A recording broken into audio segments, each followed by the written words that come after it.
চলে গেলেন বাংলা গানের প্লেব্যাক সম্রাট এন্ড্রু কিশোর। সঙ্গীতাঙ্গনের শো, থাকবেন শ্রোতাপ্রিয় নাগরিক গায়েন হয়ে। রাজধানীতে জেকেজির মতো এবার রিজেন্ট হাসপাতালেও করোনা পরীক্ষার নামে জালিয়াতি। উত্তরা ও মিরপুরে অভিযানে আটক ৮। দেশে করোনায় আরও ৪৪ জনের মৃত্যু। করোনাকালের ঈদযাত্রা নিয়ে হয়নি কোনো সিদ্ধান্ত। বাসের সংখ্যা বাড়াতে চায় মালিক সমিতি। নিরুৎসাহিত করতে পারছে না ট্রেনের সংখ্যা, জানালেন মন্ত্রী। এবং ময়মনসিংহের ফুলবাড়িয়ায় সরকারি ড্রেন নির্মাণে রডের বদলে বাঁশ। হেসে যাচ্ছেন ৩ ইউপি সদস্য। নানা অনিয়মের অভিযোগ।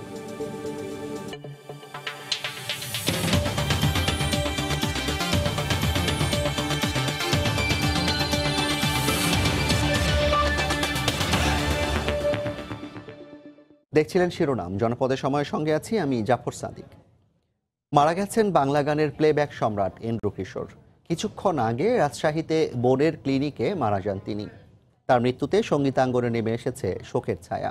শোক জানিয়েছেন রাষ্ট্রপতি ও প্রধানমন্ত্রী। শোকবার্তায় প্রধানমন্ত্রী বলেন, তার গানের মাধ্যমে মানুষের হৃদয়ে স্মরণীয় হয়ে থাকবেন তিনি। অসীমের ডাকে চলে গেলেন বাংলা চলচ্চিত্রের মেলোডিয়াস গায়ক এন্ড্রু কিশোর। 4 দশকের বেশি সময় ধরে রূপালী পর্দায় তার সঙ্গীতে উঠে এসেছে দুঃখ, শোক, আকুলতা, শ্রদ্ধা, সমর্পণ। আর এই সঙ্গীত দিয়েই এন্ড্রু কিশোর মানুষের মনে সঞ্চারিত করেছেন তীব্র এক বোধ। তাই স্বভাবতই তার চলে যাওয়া স্বজন হারানোর বেদনার মতোই। নিরন্তর যা কিছু তা ডুবে গিয়েও ভেসে থাকে। শূন্যে উড়াল দিলেও জাদুকরী কণ্ঠের মোহময় গায়েন থাকবেন আত্মিক স্বজন হয়ে। চর্যা পদাবলী বাংলা সাহিত্যের শুধু নয়, বাংলা গানেরও আদি উৎস। আদি থেকেই নানা বিবর্তনের ধারায় বর্তমানের যে বাংলা গান, তাতে এন্ড্রু কিশোর থাকবেন শ্রোতাপ্রিয় নাগরিক গায়েন হয়ে। বাংলা চলচ্চিত্রের বাকবদলের অন্যতম কাণ্ডারি তিনি। তার সঙ্গীতে ভর করে অনেক বাংলা চলচ্চিত্র পেয়েছে দর্শক প্রিয়তা।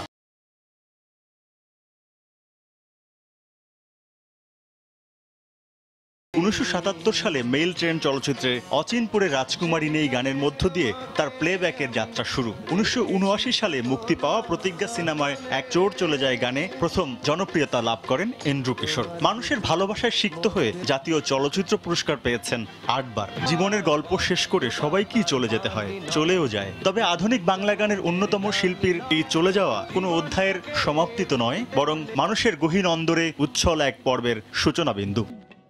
এবার করোনা প্রসঙ্গ। করোনা পরীক্ষায় জালিয়াতি শুধু জেকেজিতেই থেমে নেই। মহামারীর শুরুতে যে হাসপাতালগুলোকে কোভিড নির্দিষ্ট ঘোষণা করা হয়, সেগুলোও এখন জালিয়াতির আখড়া। দুপুরের পর রাজধানীর উত্তরার কোভিড নির্দিষ্ট রিজেন্ট হাসপাতালে অভিযান চালায় র্যাবের ভ্রাম্যমাণ আদালত। এ সময় করোনা পরীক্ষার ভুয়া রিপোর্ট দেওয়ার দায়ে আটক করা হয় 8 জনকে। রাজধানীর উত্তরার 11 নম্বর সেক্টরের রিজেন্ট হাসপাতাল কোভিড চিকিৎসার জন্য শুরু থেকে যে কটি বেসরকারি হাসপাতাল নির্ধারিত ছিল তার অন্যতম এটি। তবে মহামারীর প্রায় 4 মাসের মাথায় খবর চিকিৎসা নয়, বরং চিকিৎসার নামে প্রতারণা করে আসছিল প্রতিষ্ঠানটি। করোনা নমুনা সংগ্রহ করা হলেও কোনো পরীক্ষা ছাড়াই দেয়া হতো রিপোর্ট। এছাড়াও ভ্রাম্যমাণ আদালতের অভিযানে ধরা পড়ে নানা অনিয়মের চিত্র। এমনকি হাসপাতালের লাইসেন্স 2014 সালের পর আর নবায়ন করেনি প্রতিষ্ঠানটি। আটককৃতরা অবশ্য কোনো দায়ী স্বীকার করেনি। তারা আমাদেরকে জিম্মি করে কাটতেছে। একদিন এক রাতের বিল আসে 38,000 টাকা। শুধুমাত্র তাকে 28 তারিখ ভর্তি করিয়েছি। একটা প্রাইভেট হসপিটাল ভেবেছিলাম যে খুব ভালো একটা থাকবে, কিন্তু এসে দেখি যে কোনো রকম এসি চলতেছে, রুম খোলা, তারপরে এখানে পিপি কেউ পরে নাই। র্যাব বলছে করোনার পরীক্ষা বিনামূল্যে করার কথা থাকলেও রোগীদের কাছ থেকে 3 থেকে 3,500 টাকা করে নিত রিজেন্ট কর্তৃপক্ষ। অভিযান চলাকালে বারবার খবর পাঠানো হলেও উপস্থিত হননি হাসপাতালের চেয়ারম্যান। এরকম স্যাম্পল কালেকশন করে টেস্ট না করে তার রিপোর্ট দিয়েছে। একই সাথে আরো কিছু অপরাধ করেছে। সেটি হলো কিরকম, সেটি হচ্ছে যে তারা কিন্তু সরকারকে বলেছে যে বিনামূল্যে তারা এখানে চিকিৎসা দিচ্ছে, এখানে সম্পূর্ণ বিনামূল্যে চিকিৎসা দিয়ে যাচ্ছে, কিন্তু এবং বিনামূল্যে বলে সরকারের কাছ থেকে তারা ক্ষতিপূরণ চাচ্ছে, কম্পেনসেশন বা তারা 1,96,00,000 টাকা তারা। একই সময়ে রিজেন্টের মিরপুর শাখাতেও অভিযান চালায় র্যাবের আরেকটি ভ্রাম্যমাণ আদালত। ইমদাদুল হক, সময় সংবাদ, ঢাকা। নিয়মনীতির তোয়াক্কা নেই। কোভিড নন কোভিড একই কাতারে দাঁড়িয়ে বহির্বিভাগের সেবা নিচ্ছেন রাজধানীর সোহরাওয়ার্দী হাসপাতালে। এতে বাড়ছে সংক্রমণের ঝুঁকি। আবার ঘন্টার পর ঘন্টা দাঁড়িয়েও মিলছে না চিকিৎসকের দেখা। কর্তৃপক্ষ বলছেন বিষয়টি নিয়ে ভাবছেন তারা। সামাজিক দূরত্বের বালাই নেই কোনো নিয়ম নীতির তোয়াক্কা। এর মধ্যে চলছে এই সোহরাওয়ার্দী হাসপাতালে কোভিড আর নন কোভিড রোগীর একসঙ্গে সেবাদানের কার্যক্রম। ষাটোর্ধ্ব এই বৃদ্ধ হৃদরোগের সমস্যা নিয়ে লাইনে দাঁড়ানো, অথচ তার সামনে পেছনে দুজন করোনা টেস্ট করতে দাঁড়িয়ে। সামনে দুজন করোনা টেস্ট করতে আসে, তারা একদম আপনার কাছে, এটা আপনার কি সমস্যা হবে না? সমস্যা তো অবশ্যই হবে, আমি তো আর জানি না স্যার। এখানে কিন্তু কোভিড-19-এরও পেশেন্ট আছে, আবার আমরা যারা নর্মাল পেশেন্ট আমরাও আছি। একজন অন্যজনের গা ঘেঁষে দাঁড়ানো, কে কোন রোগে আক্রান্ত তার কোনো হদিস নেই। অসুখে অসহায় এই মানুষগুলো উপায়ন্ত না দেখে তাই অনিয়মেই গা ভাসিয়ে দিতে বাধ্য হচ্ছেন। সতর্কতা নেই, আমরা বাধ্য এইভাবেই চলবো। আলাদা করলেই ভালো হতো, কারণ করোনা রোগী আর সাধারণ রোগী এক লাইনে দাঁড়ালে ঝুঁকিটা বেড়ে যায়। আবার টিকিট নিয়ে বহির্বিভাগে অপেক্ষা, ঘন্টার পর ঘন্টা, নেই ডাক্তারের দেখা। ডাক্তার নাই, বসে রয়েছি, টিকিট কাউন্টারের কাছে জিজ্ঞেস করলাম, এবার আসবে না বলছে, ডাক্তার 10টা বাজে আসবে। 10টা থেকে এখন পর্যন্ত বসে রয়েছি, কোনো খবর নাই ডাক্তারের। এসব অনিয়ম নিয়ে জানতে চাইলে টনক নড়ে কর্তৃপক্ষের। তাৎক্ষণিক জবাব, একদিনের মধ্যেই নিয়ন্ত্রণে আসবে সব অনিয়ম। আমরা বুঝতে পারছি যে এটা ঠিক হচ্ছে না, যার জন্য আমরা এটা কালকে থেকে এটা আলাদা করে ফেলবো। যদিও ভর্তি রোগীর বেলায় কোভিড নন কোভিড আলাদা ইউনিটে নিরবিচ্ছিন্ন সেবা দিচ্ছে হাসপাতালটি। রাশেদ লিমন, সময় সংবাদ, ঢাকা। আরও 44 জন মারা গেলেন করোনায়। এ নিয়ে দেশে মৃত্যুর সংখ্যা দাঁড়ালো 2096 জনে। সবশেষ 24 ঘন্টায় 14,245টি নমুনা পরীক্ষায় ভাইরাসটি শনাক্ত হয়েছে 3,201 জনের দেহে। করোনার সবশেষ পরিস্থিতি নিয়ে স্বাস্থ্য অধিদপ্তরের বুলেটিন বিশ্লেষণ করেছেন রিপোর্টার ফারুক ভুঁইয়া রবিন। কোভিড-19 সংক্রমণ শনাক্তের 121তম দিনে বাংলাদেশ। শুরুতে সবশেষ হালনাগাদ তথ্যের নিরিখে আমরা দেখে নেব বাংলাদেশের সার্বিক করোনা পরিস্থিতি। গত 24 ঘন্টায় সারা দেশে মোট নমুনা পরীক্ষা করা হয়েছে 14,245 জনে। এতে কোভিড-19 আক্রান্ত শনাক্ত হয়েছেন 3,201 জন। এ নিয়ে বাংলাদেশে মোট সংক্রমিত ব্যক্তির সংখ্যা দাঁড়িয়েছে 1,65,618 জন। আর 24 ঘন্টায় মারা গিয়েছেন 44 জন। এ নিয়ে বাংলাদেশে মোট মৃত্যুর সংখ্যা দাঁড়িয়েছে 2,096 জন। আর সুস্থ হয়েছেন 24 ঘন্টায় 3,524 জন। 8ই মার্চ বাংলাদেশে প্রথম কোভিড-19 শনাক্ত হয়, কিন্তু 8ই মার্চ থেকে 8ই জুন পর্যন্ত অর্থাৎ 3 মাসে মোট সংক্রমিত দাঁড়িয়েছিল 68,504 জন। কিন্তু 9 জুন থেকে যদি আজকে 6 জুলাই পর্যন্ত আমরা তাকাই, এই সময়টিতে যে কোনো সময়ের তুলনায় সবচেয়ে বেশি আক্রান্ত শনাক্ত হয়েছেন। এই সময়ের মধ্যে প্রায় 1 লাখ মানুষ সংক্রমিত হয়েছেন। গত 7 দিনের সংক্রমণের চিত্র দেখে নেব। আমরা আসলে যেটি দেখছি যে নমুনা পরীক্ষার বিপরীতে সংক্রমণের যে শনাক্তের হার, সেটি কিন্তু প্রায় সব দিনই 20% আশেপাশেই ঘুরপাক খাচ্ছে। প্রথম 3 দিন যদিও 4,000 এবং 3,500-এর বেশি আক্রান্ত শনাক্ত হয়েছিল, কিন্তু এর পরবর্তী 4 দিনে আমরা যেটি দেখছি যে মোটামুটি যে 3,000-এর আশেপাশেই কিন্তু আক্রান্ত শনাক্ত হচ্ছে। গত 24 ঘন্টায় যারা মারা গিয়েছেন তাদের একটু বয়সভিত্তিক বিভাজনের দিকে তাকাতে চাই। 70% বয়সী হলো 51 থেকে 44 জনের মধ্যে 31 জনই এই বয়স সীমার মধ্যে রয়েছেন। নিজেদের সচেতনতার মাধ্যমে সম্ভব কোভিড-19 সংক্রমণ থেকে নিজেকে বাঁচিয়ে রাখা। জনপদের সময় আরও থাকছে।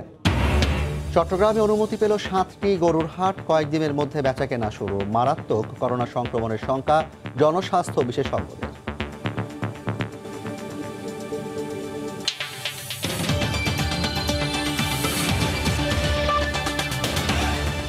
ঈদে গ্রামের বাড়িতে যাওয়া যাবে কিনা, পরিবহন ব্যবস্থা কেমন থাকবে, এমন প্রশ্নের উত্তরের অপেক্ষায় জনগণ। সরকারি সিদ্ধান্ত এখনো না হলেও মালিক সংগঠনগুলো বলছে যাত্রী পরিবহনের সব ধরনের প্রস্তুতি রয়েছে তাদের। কামরুজ্জামান মামুনের রিপোর্ট। সংক্রমণের এই সময়ে উৎসবগুলো যেন হারিয়েছে রং। করোনা মহামারীতে 5 মাসে বাংলাদেশ। গত ঈদে নিষেধাজ্ঞা সত্ত্বেও ভয় তুচ্ছ করে ঝুঁকি নিয়ে ঢাকা থেকে গাঁয়ে ফিরেছেন অজস্র মানুষ। এইবার চলছে পরিবহন। আসন্ন ঈদুল আজহায় তবে কি নির্বিঘ্নে বাড়ি ফিরতে পারবেন সবাই? পরিকল্পনা আমাদের তৈরি হয়নি, এটা হয়তো নিশ্চয়ই আগে জানাবে, মাননীয় প্রধানমন্ত্রী আগে জানাবে। পরিবহন মালিক সমিতি বলছে ঈদে বাসের সংখ্যা না বাড়ালে স্বাস্থ্যবিধি মেনে যাত্রী পরিবহন কঠিন হবে। আর ভ্রমণ নিরুৎসাহিত করতে বর্তমানে যে 17টি ট্রেন চলছে, ঈদে সেই সংখ্যা একটিও বাড়ানো হবে না বলে জানান রেলমন্ত্রী। আমাদের নতুন করে কোনো রেলের সংখ্যা বাড়ানোর কোনো পরিকল্পনা ঈদে নেই। কোনো ধরনের অতিরিক্ত যাত্রী আমরা পরিবহন করব না।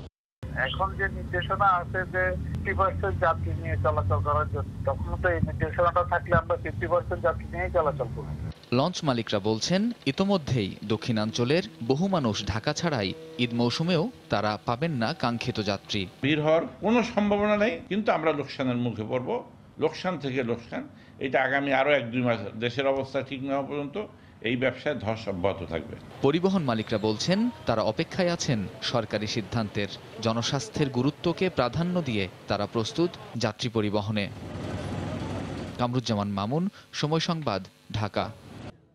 করোনা সংক্রমণের মারাত্মক ঝুঁকি থাকা সত্ত্বেও চট্টগ্রামে অনুমোদন পেয়েছে 3টি স্থায়ী সহ 7টি গরুর হাট। কয়েকদিনের মধ্যে শুরু হবে গরু বেচাকেনা। প্রয়োজন বিবেচনায় অনুমোদন পেতে পারে আরও কয়েকটি অস্থায়ী গরুর হাট। অথচ সংক্রমণ ঠেকাতে এই মুহূর্তে গরুর হাট থেকে সরে আসার কথা বলছেন স্বাস্থ্য বিশেষজ্ঞরা। সাক্ষাৎ ত্রিপুর ক্যামেরায় বিস্তারিত জানাচ্ছেন কমল দে। করোনা সংক্রমণে মারাত্মক সময় পার করছে বন্দরনগরী চট্টগ্রাম। সংক্রমিত রোগীর দিক থেকে রাজধানী ঢাকার পর চট্টগ্রামের অবস্থান। ইতিমধ্যে সংক্রমণের সংখ্যা 10,000-এর কাছাকাছি, আর মৃতের সংখ্যা 180।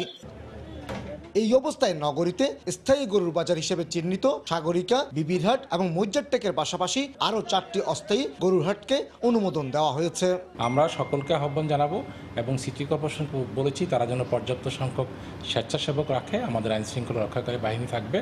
এবার করোনা ভাইরাস সংক্রমণে বিধিনিষেধ থাকায় অস্থায়ী হাটের সংখ্যা কমিয়ে আনা হচ্ছে বলে জানালেন সিটি মেয়র। আমরা এখানে কোরবানি হাটের প্রবেশ মুখে আমরা বেষ্টনী দেব এবং একাধিক এখনো যদিও হাট আমরা যারা চূড়ান্ত করি নাই, যেগুলো অস্থায়ী হাট। চট্টগ্রামে মূলত নাটোর, রাজশাহী, চাঁপাইনবাবগঞ্জ ও নওগাঁ থেকে গরু নিয়ে আসেন ব্যাপারীরা। দেশে জনসংখ্যার অনুপাতে সবচেয়ে বেশি পশু কোরবানি হয়ে থাকে বৃহত্তর চট্টগ্রামে, যার সংখ্যা প্রায় 4 লাখের বেশি। আর এক্ষেত্রে কোরবানির আগে এই হাটবাজারগুলোতে লাখো লোকের জমায়েত ঘটে। করোনা ভাইরাস সংক্রমণের এই সময়ে হাটবাজারগুলোকে ভাইরাস মুক্ত রাখা এখন বড় চ্যালেঞ্জ হয়ে দাঁড়াচ্ছে। সামনের দিনগুলোতে গরুর বাজারগুলো সংক্রমণের মাধ্যম হয়ে উঠতে পারে বলে সংখ্যা সুশীল সমাজের। এই অবস্থায় গরু বাজার ভিত্তিক বেশ কিছু নির্দেশনা জারি করেছে স্বাস্থ্য বিভাগ। স্বাস্থ্যবিধি রক্ষা করার কোনো কথা যেটা বলা হয় এটা ভুয়া কথা। সবাইকে মাস্ক ব্যবহার করতে হবে। ওখানে যে বর্জ্য হবে এই বর্জ্যগুলোর ব্যবস্থাপনাটা একটা থাকতেই হবে। উন্নত মানের যে সমস্ত স্বাস্থ্য সুরক্ষা সামগ্রী আছে সেগুলোর ওখানে বিক্রির ব্যবস্থা থাকতে হবে। নগরীর 3টি স্থায়ী গরুর বাজারে প্রতিদিনে গরু ছাগল বিক্রি হলো। অস্থায়ী বাজারগুলোর ইজারা প্রক্রিয়া শেষ হলে পশু কেনা বেচা শুরু হবে বলে জানিয়েছেন সিটি কর্পোরেশনের কর্মকর্তারা। কমল দে, সময় সংবাদ, চট্টগ্রাম। করোনার এই কঠিন সময়ে ভাড়ার জন্য শিক্ষার্থীদের বাসা থেকে বের করে দেওয়া ও সার্টিফিকেট ফেলে দেয়া দণ্ডনীয় অপরাধ। এমন আচরণ চরম মানবাধিকার লঙ্ঘনও, এ মন্তব্য করেছেন আইনজীবী ও মানবাধিকার কর্মীরা। এদিকে অভিযুক্ত বাড়িওয়ালাকে 24 ঘন্টার মধ্যে গ্রেফতারের আলটিমেটাম দিয়ে মানববন্ধন করেছে ঢাকা কলেজের শিক্ষার্থীরা। রাজধানী ঢাকা করোনার এই মহামারীর সময়ে এই নগরের নাগরিকরা কতটা সংকটময় মুহূর্ত পার করছে তার বড় উদাহরণ হতে পারে ভাড়ার জন্য কখনো পরিবার, কখনো বা শিক্ষার্থীদের বাসা থেকে বের করে দেওয়ার ঘটনা।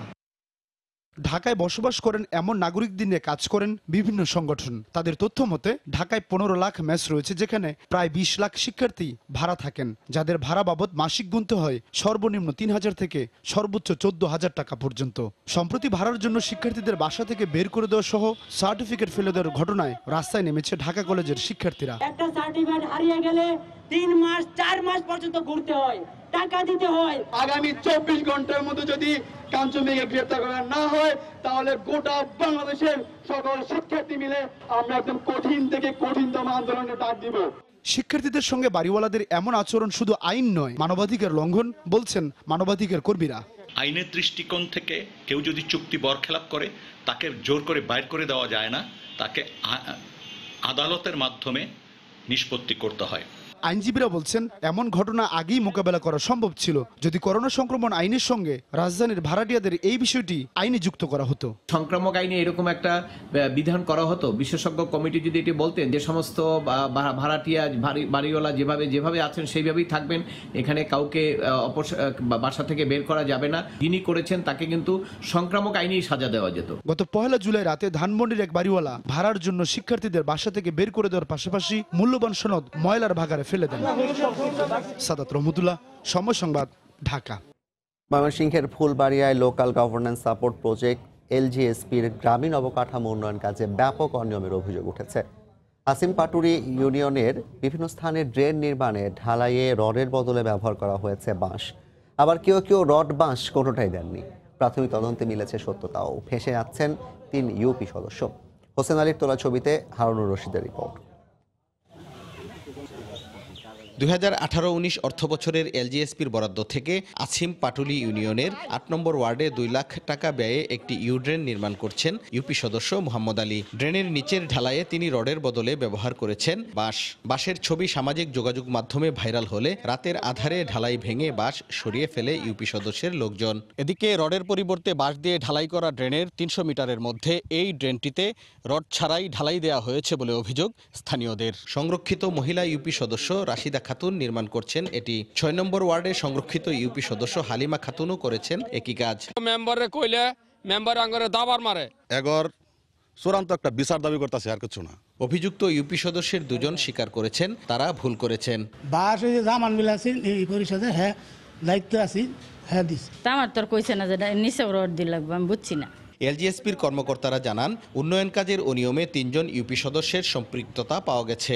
আর জেলা প্রশাসক জানালেন জড়িতদের বিরুদ্ধে দ্রুত ব্যবস্থা নেওয়া হবে। টপ স্ল্যাব এবং বটম স্ল্যাবে ডিজাইন প্রাক্কলন একই, কিন্তু বটম স্ল্যাবে রড ব্যবহার করা হয়নি। প্রাথমিক সত্যতা পাওয়া গেছে, যেই হোক না কেন তাদের বিরুদ্ধে আমরা শাস্তিমূলক ব্যবস্থা গ্রহণ করব। ফুলবাড়িয়া উপজেলার 13 ইউনিয়নের প্রত্যেকটিতে অবকাঠামো, শিক্ষা ও স্বাস্থ্য খাত উন্নয়নে এলজিএসপি 3 প্রকল্পের মাধ্যমে গত অর্থবছরে গড়ে 26 থেকে 27 লাখ টাকা করে বরাদ্দ দেয়া হয়। হারুনুর রশিদ, সময় সংবাদ, ময়মনসিংহ। চলতি মাসের মধ্যেই দেশের 31টি পাবলিক বিশ্ববিদ্যালয়ে অনলাইনে শিক্ষার্থীদের ক্লাস কার্যক্রম শুরু করার লক্ষ্য নির্ধারণ করা হলেও বিশ্ববিদ্যালয় কর্তৃপক্ষের প্রস্তুতিতে যথেষ্ট ঘাটতি রয়েছে। প্রযুক্তিগত সীমাবদ্ধতার কারণে পিছিয়ে যাওয়ার ঝুঁকিতেও রয়েছে প্রত্যন্ত ও অসচ্ছল শিক্ষার্থীদের একটি বড় অংশ। বিশ্ববিদ্যালয় মঞ্জুরি কমিশন বলছে সব শিক্ষার্থীর সমান সুযোগ নিশ্চিত করা হবে। আজহার লিমনের রিপোর্ট। কিভাবে ডায়াগনোসিস করি আমাদের ক্লিনিক্যাল ল্যাবে। গেল 1 মাস ধরে অনলাইনে ক্লাস করছেন মুগদা মেডিকেল কলেজের 4র্থ বর্ষের শিক্ষার্থী নম্রতা। তবে বর্তমান পরিস্থিতিতে সপ্তাহে 3 দিন শুধুমাত্র তাত্ত্বিক ক্লাসগুলোই হচ্ছে, উপস্থিতিও অনেক কম। ক্লাসে যেমন আমাদের কোনো কিছু না বুঝতে পারলে আমরা সাথে সাথে দাঁড়ায় কোশ্চেন করতে পারি, কিন্তু এখানে দেখা যায় যে ওনারা ঠিকমতো বের করতে পারে না যে কার কি সমস্যা। সাধারণ ছুটি শুরু হওয়ার পর দেশের অন্যান্য শিক্ষা প্রতিষ্ঠানের মতোই তালা ঝুলছে এই কৃষি বিশ্ববিদ্যালয়ের প্রতিটি শ্রেণীকক্ষে। 2 মাস আগে অনলাইনে ক্লাস নেওয়ার একটি সিদ্ধান্ত হলেও বাস্তবে তা এখনও শুরু হয়নি। আবার যেসব বিশ্ববিদ্যালয় এরই মধ্যে অনলাইনে ক্লাস কার্যক্রম শুরু করেছেন তারাও পড়ছেন প্রযুক্তিগত নানা জটিলতায়। এর মধ্যে ঢাকা বিশ্ববিদ্যালয়ের অন্তর্ভুক্ত 7টি কলেজের কিছু বিভাগে শিক্ষকেরা ক্লাস নিচ্ছেন সামাজিক যোগাযোগ মাধ্যমে গ্রুপ করে লাইভের মাধ্যমে।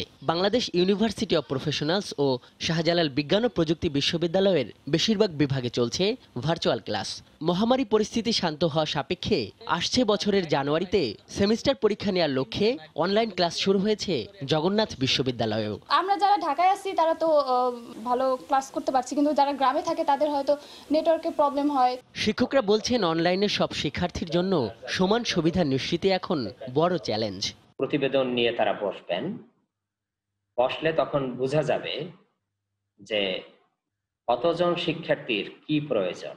ভার্চুয়াল শিক্ষা কার্যক্রমে এগিয়ে আছে বেসরকারি বিশ্ববিদ্যালয়গুলো। ব্যবহারিক বাদে মান যাচাইয়ের অন্যান্য পরীক্ষাগুলোতে অনলাইনে অংশ নিয়ে সেমিস্টার পরিবর্তনেরও সুযোগ দেওয়া হচ্ছে এসব বিশ্ববিদ্যালয়ের শিক্ষার্থীদের। আজহার লিমন, সময় সংবাদ, ঢাকা। অনলাইনে শিক্ষা কার্যক্রম নিরবচ্ছিন্ন করতে শিক্ষার্থীদের বিনামূল্যে ইন্টারনেট দেওয়ার উদ্যোগ নেওয়া হচ্ছে বলে জানিয়েছেন শিক্ষামন্ত্রী। বিকেলে অনলাইনে শিক্ষা বিষয়ক এক সেমিনারে তিনি একথা বলেন। শিক্ষার্থীরা অনেকে বলছেন যে আমাদের ইন্টারনেট এত কস্টলি, আমরা ইন্টারনেট ব্যবহার করতে পারছি না, কিছু সংখ্যকের কাছে আমরা পৌঁছাতে পারছি না। তাদের কাছে পৌঁছবার জন্য কোনো ডিভাইস তাদেরকে দেওয়া যায় কিনা, সমস্ত ইনপুট তার মধ্যে দিয়ে যেন অফলাইনেই তারা সেই ডিভাইসগুলো ব্যবহার করতে পারেন, সেগুলো নিয়েও আমাদের কাজ চলছে। অনলাইন ক্লাসরুম এটির জন্য আসলে পাঠদান করাবার জন্য শিক্ষকের প্রশিক্ষণেরও প্রয়োজন রয়েছে। যশোরে প্রতারক চক্রের 3 সদস্যকে গ্রেফতার করেছে পুলিশ। গতরাতে ফরিদপুর ও গোপালগঞ্জে অভিযান চালিয়ে তাদের গ্রেফতার করা হয়। উদ্ধার করা হয় 4টি ডলার ও দিনার সহ 60,000 টাকা। পুলিশ জানায় সদর উপজেলার বালিয়া ভেকুটিয়া গ্রামের সাবেক সেনা সদস্য আবুল বাশারকে অধিক মুনাফার লোভ প্রলোভন দেখিয়ে ডলার কিনতে রাজি করে প্রতারক চক্রের সদস্যরা। পরে পোস্ট অফিস থেকে টাকা তুলে তাদের কথা মতো শহরের জেস টাওয়ারের সামনে যান। এ সময় ভুয়া ডলারের একটি খাম ধরিয়ে দিয়ে তার কাছ থেকে 10 লাখ টাকা ছিনিয়ে নিয়ে পালিয়ে যায় চক্রটি। এ বিষয়ে কোতোয়ালি থানায় একটি অভিযোগ করেন তিনি। পরে অভিযান চালিয়ে 3 জনকে গ্রেফতার করে আদালতে সোপর্দ করে পুলিশ। মুকসুদপুর থেকে এই চক্রের মূল হোতা দীর্ঘদিন যাবৎ যাকে কেউ ধরতে পারে না তাকে আমরা গ্রেপ্তার করেছি। আর এই চক্রে আরও 2 সদস্যকে গ্রেপ্তার করেছি। সবাই ঘটনা স্বীকার করেছে। তাদের কাছ থেকে আমরা 60,000 টাকা উদ্ধার করেছি। জানিয়ে দিচ্ছি জনপদের সময় শিরোনামগুলো। চলে গেলেন বাংলা গানের প্লেব্যাক সম্রাট এন্ড্রু কিশোর। সঙ্গীতাঙ্গনে শোক, থাকবেন শ্রোতাপ্রিয় নাগরিক গায়ন হয়ে।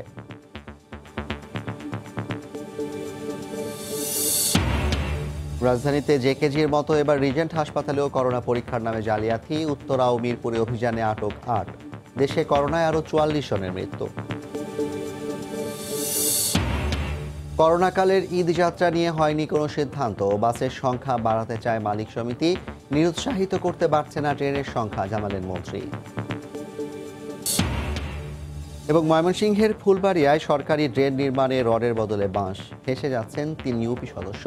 নানা অনিয়মের অভিযোগ। এই ছিল এখনকার মতো। আপনার মোবাইলে সময় সংবাদ দেখতে ও সব খবর পেতে ডাউনলোড করুন সময় অ্যাপ। সঙ্গে থাকুন সময়।